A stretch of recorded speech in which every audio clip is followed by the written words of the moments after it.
Cet épisode n'est pas sponsorisé, mais il est réalisé en partenariat avec amilocation.fr et avec ACC Shop pour le concours, car aujourd'hui, oui, il y a de nouveau un concours. Aujourd'hui, je mets en jeu ceci, qui est une powerbank Tesla à induction, et donc je vous propose de vous retrouver en fin de vidéo pour la question.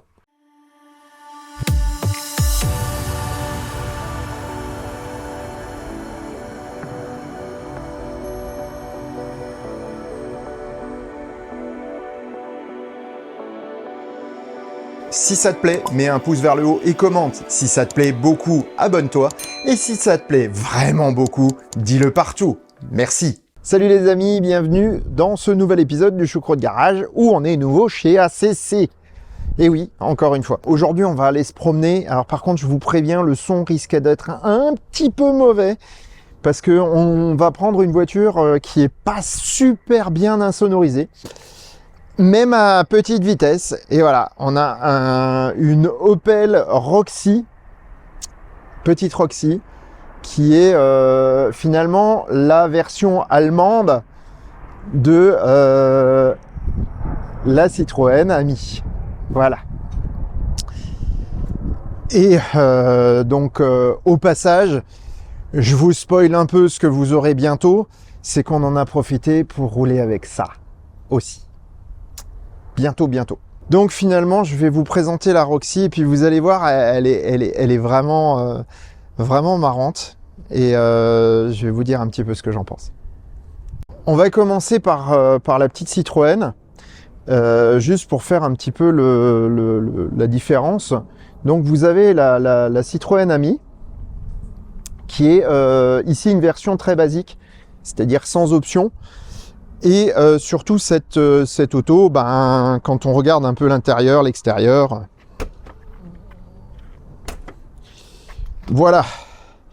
Donc vous avez quelque chose d'ultra basique et finalement elle est un peu tristoune. Et très sincèrement, je trouve que la petite Opel, elle a un petit peu plus de peps esthétiquement. Alors on voit cette petite partie là a été rajoutée, ça donne un peu plus de volume, tout comme d'ailleurs dans les pare-chocs cette partie là. Après celle-ci est déjà un peu plus optionnée, il y a de la couleur. Alors on remarque le truc assez bizarre, c'est que la porte conducteur s'ouvre en antagoniste alors que la porte passager s'ouvre normalement. Alors c'est tout simplement parce que les deux portes sont strictement identiques. Donc c'était pour standardiser la fabrication. On retrouve des fenêtres un peu à la mode de chevaux. Hop. Est-ce qu'elle s'ouvre jusqu'en haut? Oui, presque. Il y a un cran après. Voilà, et on peut l'ouvrir jusque tout en haut. Ah voilà. Donc là on retrouve l'aspect deux pattes qui est plutôt sympathique. Et je trouve que ce qu'ils ont rajouté, ça lui donne une petite gueule un peu sympa. Ce qui est étonnant sur cette voiture, c'est sacrée accélération, hein. Et surtout ça braque mais à mort. Hyper facile à garer. Donc là c'est bien, on peut comparer les deux autos. Et on se rend bien compte que c'est strictement la même. Alors, autre chose à l'intérieur.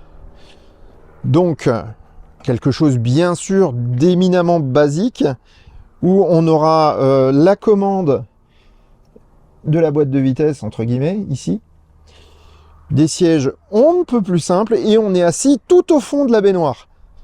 Donc, on a vraiment une impression bizarre au volant. On a l'impression d'être assis sur la banquette arrière. Vous voyez?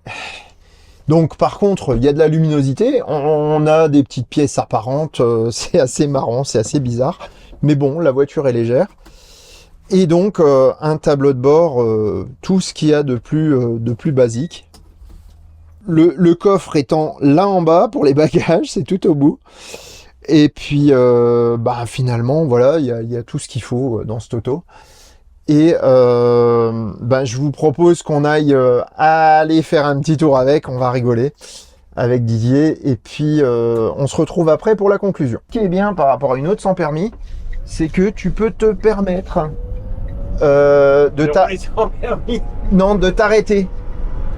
Parce que sur une autre sans permis, quand tu t'arrêtes pour retrouver les 45 km/h, t'en as pour un certain temps. Là, ça va.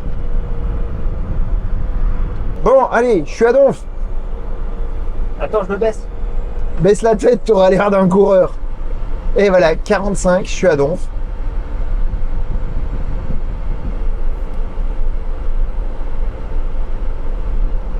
C'est long d'attendre le bout de la ligne droite.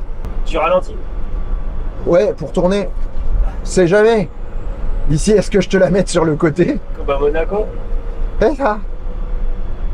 Ouais, on serait à Hockenheim, il n'y aurait pas de problème, tu sais, dans les bankings. on va faire une manœuvre.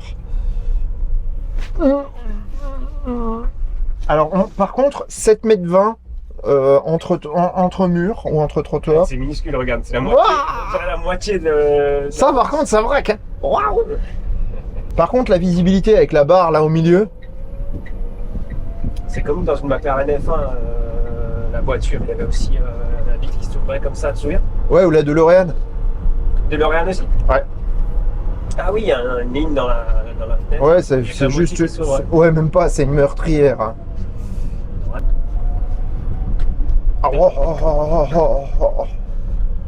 Alors effectivement, niveau confort, même la MG4 fait mieux. On va couper la climatisation. Bon, alors Didier, explique-moi un peu le pourquoi de ces machines. Donc là, on est dans une Opel Roxy. A priori, je crois qu'elle n'est pas vendue en France.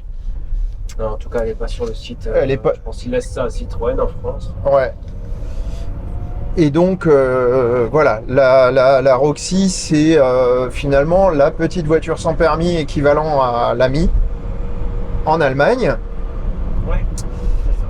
Alors Didier, raconte-moi un peu cette histoire d'Ami là. Comment est-ce que ça a commencé? En fait, nous, on a commandé 2 Citroën Ami au lancement. On s'est dit que ça pouvait être un produit sympa à louer. Et tout de suite, ça a bien fonctionné, quoi. Donc, c'est vrai qu'on loue souvent ces véhicules à... Tu peux parler vers moi, comme ça j'ai... qui ont des retraits de permis. Pas tellement à des jeunes de 14 ans, mais plutôt à des gens, effectivement, qui ont des retraits de permis. Et c'est vrai que ça dépanne vraiment bien, quoi. Hein. Parce que contrairement à un scooter, on a du chauffage. On est quand même plus en sécurité que sur un 2 roues. Et les 75 km d'autonomie, finalement, ça suffit pour presque tout le monde au quotidien. Hein. Là, on commençait à avoir du mal à avoir des Citroën Ami, puisqu'elles sont de plus en plus chères en occasion, plus chères que le neuf. Et les délais sont de plus en plus longs pour en avoir. Et on a vu cette Opel qui était en vente en Allemagne, et on l'a acheté. Quoi. On a un peu galéré pour l'immatriculer, mais maintenant c'est fait. Toi, tu es à l'origine plutôt loueur ou vendeur de voitures de sport, ça te fait pas trop bizarre? Non, je trouve que c'est un super produit pour le prix. Après voilà, moi je trouve qu'il y a des produits qui sont super. Je sais pas, par exemple, moi une Dacia, je trouve ça super.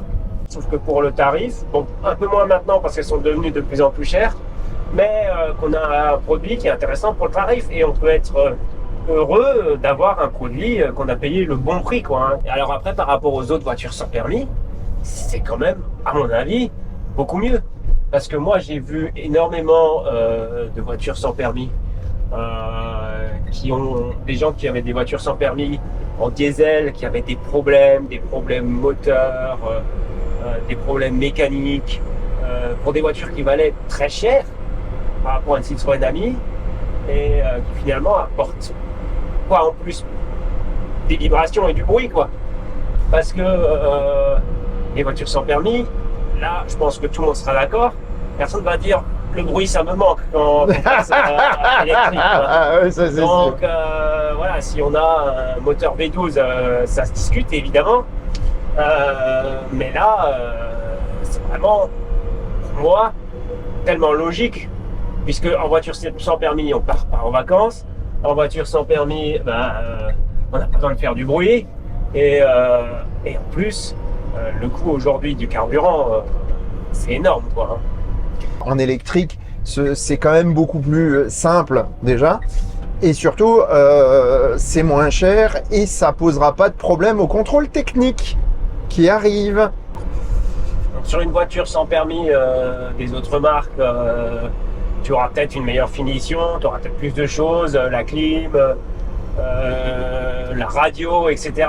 Mais le problème de ces voitures-là, à mon avis, c'est qu'elles sont aussi chères qu'une vraie voiture. Si tu dépenses 15 000 dans une voiture sans permis, je trouve quand même que ça fait beaucoup de sous, quoi. Hein. On est d'accord. Alors que là, on est sur des véhicules à 8 000 euros, 9 000 euros. Voilà, celle-ci, comme elle est là, elle vaut 9 150 euros en Allemagne. Ça reste cher. Ça reste cher, mais toujours moins que 15 000 ou 16 000, quoi. C'est d'où le coût de la location. Une journée, c'est 49 euros. D'ailleurs, souvent les gens me demandent pourquoi c'est tellement cher, 49 euros pour une seule journée. Et bien parce que derrière, il y a du travail, le même que quand on loue une voiture d'ailleurs. Il faut nettoyer le véhicule, le recharger, faire tous les documents, le contrôle des documents, prendre la caution, prendre le paiement, tout ça, ça prend du temps. Et donc 49 euros, ça peut paraître cher, parce que peut-être que si tu vas chez Leclerc, tu peux louer pour 49 euros une vraie voiture. Mais finalement, le travail est le même, quoi. Alors qu'après, c'est sûr, sur des durées plus longues, on arrive à être à 12, 13 euros la journée. Après, puisque le tarif... Oui, c'est ça.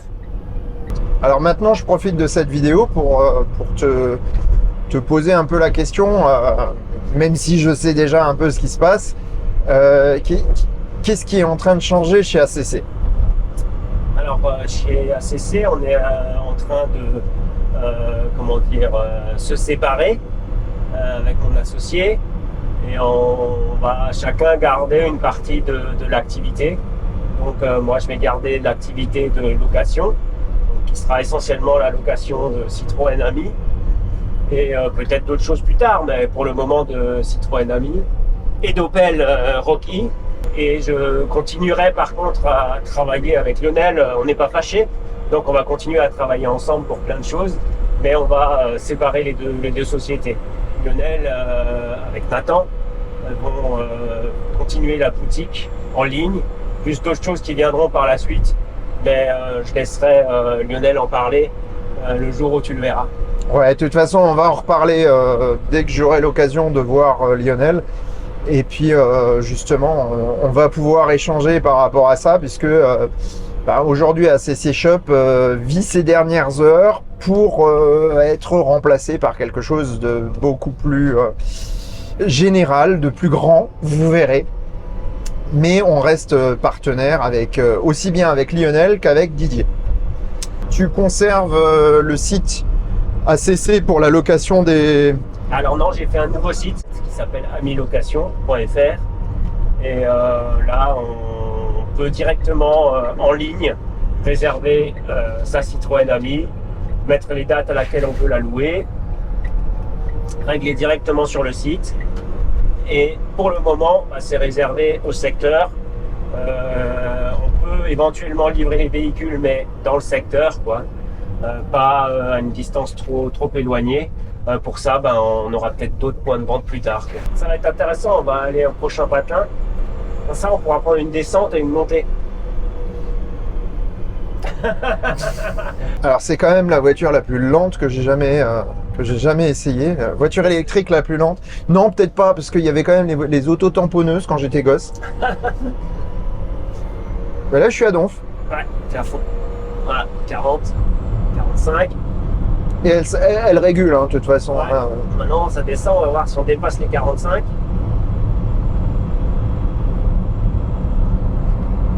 Suspense! Ben non, on dépasse pas les 45.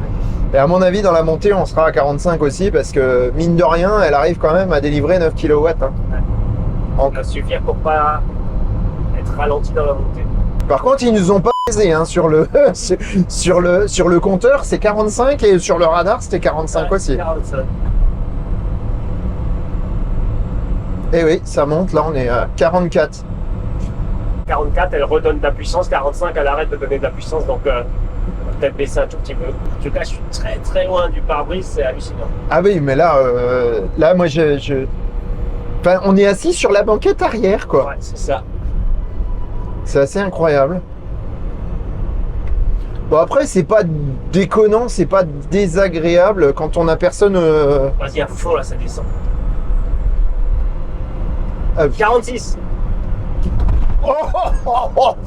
46. 46 et une vertèbre en moins. Bon, on va faire demi-tour. Ouais, tu peux, là, on peut faire demi-tour. Ah, je pense même que j'ai même pas besoin d'un Allez, croisement. voilà. Hein. Tu fais juste... Je pense que j'ai vraiment pas besoin pour faire un demi-tour. Allez, on le tente. Ah oui. Alors, c'est une traction avant Ouais, ou... c'est une traction avant. Alors, bizarrement, on fait que de changer des pneus arrière. Sûrement parce qu'il y a plus de poids à l'arrière vu qu'on est assis à l'arrière. Mais D'accord. Et du coup, les pneus arrière s'usent plus vite que les pneus avant. Régulateur, il est où? Régulateur, c'est ton pied qui fait le régulateur. D'accord. Autopilote? Non. Autopilote, si tu veux, je te fais l'autopilote. Sans les mains. Autopilote. Sans les mains. On a le droit de faire ça? Je sais pas. Allez, on a. Mais on s'en fout, de toute façon, on est à 45. On Hein. peut pas nous enlever le permis. C'est ça. On l'a pas. Tu l'as eu, toi, une fois? Tu vois. 46. Alors, par contre, si j'ai un conseil à donner, et là, c'est sérieux, Ça t'arrive. ouais, c'est quand on roule en voiture sans permis, à 45, entre les villages, entre les villes, restez bien au milieu de sa voie. Parce que si on colle trop la droite, les gens ils vont tenter de dépasser n'importe quand, Ah oui. même quand il y a des voitures qui viennent en face. Alors que si on reste bien au milieu de sa voie, les gens ils vont dépasser, mais seulement quand ils verront que c'est dégagé en face. De toute façon, moi, c'est mon bout de goudron. Hein. Je m'en fous que je suis à 45 ou pas, c'est mon bout de goudron. Ouais, Il c'est est ça. à moi, je le défends, il m'appartient. Parce que des fois, les gens ils collent à droite ou ils empiètent même la piste cyclable, mais donc c'est dangereux pour les cyclistes, premièrement. Et deuxièmement, ils risquent de se faire dépasser n'importe quand parce que les gens s'impatientent derrière et ils essaient de dépasser n'importe quand et ça devient dangereux. Donc bien garder le milieu de sa voie quand on roule en voiture sans permis, même si on fait chier tout le monde derrière, ou à la limite s'arrêter quelque part pour laisser dépasser les gens, mais pas serrer la droite parce que sinon les gens ils dépassent n'importe quand. Par contre, je vois qu'elle a 4000 km. Ouais. Ça a dû prendre du temps hein, d'arriver à ça. Bon, n'empêche que c'est une vraie voiture, même si elle en a pas forcément l'air. Hein. Sans déconner, la première question que je me suis posée, c'était où étaient les couverts en plastique, les assiettes en plastique, la petite théière en plastique là, pour la dinette qui est là devant, mais non, il n'y a pas, apparemment. Voilà, c'est tout pour aujourd'hui avec ce petit essai assez marrant de l'Opel Roxy, ou Citroën Ami en langue française. Et ma foi, je vous retrouve très bientôt pour un autre épisode. Et j'espère qu'on aura l'occasion d'essayer d'autres petites autos comme ça. C'est assez marrant. Et ma foi, je vous souhaite une bonne soirée. Je vous dis bonne route. Et à bientôt dans un prochain épisode du Choucroute Garage. Portez-vous bien. Ciao.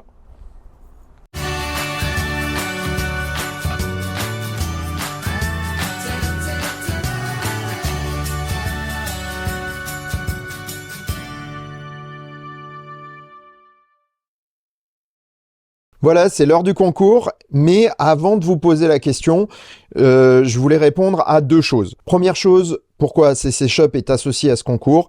Eh bien parce que Lionel, suite à la première vidéo concours, m'a envoyé un petit message très sympathique en me disant « Écoute, t'en fais pas pour les expéditions du matériel, moi je le prends à ma charge ».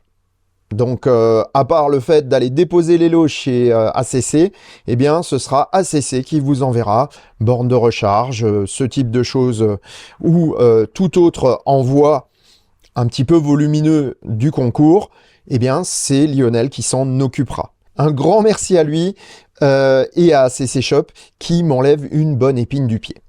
Voilà. Deuxièmement, je voulais répondre à un message que j'ai pas trouvé très sympathique suite à la première vidéo de concours. La personne me reproche de ne pas utiliser un tirage au sort, que finalement, lui, il peut pas regarder la vidéo en direct, et donc il est défavorisé, puis que il trouvait que c'était mieux, parce que là, au moins, avec les tirages au sort, il avait une chance de gagner le lot. Maintenant, je vais répondre à cette personne directement.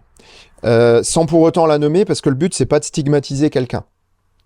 Est-ce que ça aurait été mieux si j'avais mis ces bornes de recharge à 350 balles sur Internet, sur le Bon Coin, pour les revendre? Est-ce que ça aurait été mieux si j'avais gardé les points exclusivement pour m'acheter des trucs pour moi? Déjà, ça, c'est la première chose. La deuxième chose, je vous explique pourquoi j'ai décidé de le faire ainsi. En effet, cela me permet de booster les vues pendant les 2 premières heures de diffusion d'une vidéo. Et ça, c'est très important pour YouTube. Parce que YouTube va faire des statistiques sur les 2 premières heures et ça va déterminer la vie future d'une vidéo. Donc, quelque part, pour moi, le fait d'avoir un maximum de personnes présentes pendant la première, eh bien, ça me permet de mettre en avant la chaîne. Et donc, de continuer à progresser et à vous faire des vidéos. Ça, c'est la première chose.